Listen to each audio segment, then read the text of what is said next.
I had an opportunity to go to a prison last week, or actually last Sunday, and visit a friend of mine who has been incarcerated for about 8 months.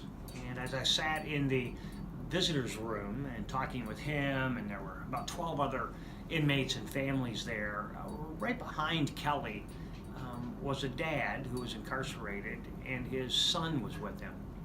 And for the entire hour and 20 minutes that I was there, that son did not take his arms from around his dad's neck.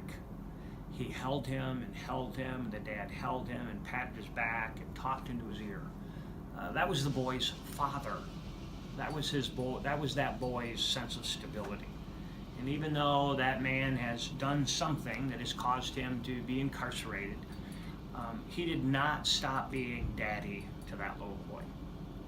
Well, how much more affection do we have for our Heavenly Father, who has done nothing wrong ever, is holy, is generous, is kind, is just, is jealous, our everlasting Father, our everlasting perfect parent.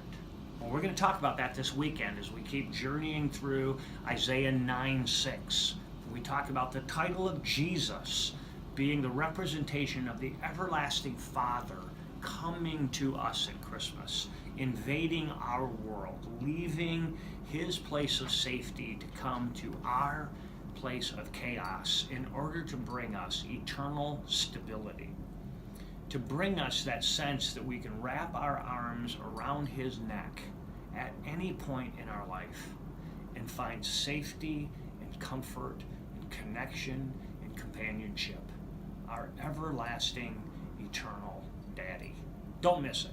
Christ Memorial, 9, 10:30 this weekend. The snow will let up by then. We'll be ready with warm chairs and places for you to sit in the pews, hot coffee, a great handshake, and a time of learning about the security that we have in God's Son.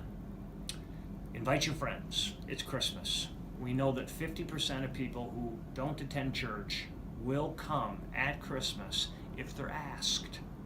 Take the risk, reach out, ask them to come along. We'll see you and your guests this weekend at Christ Memorial. Love you all.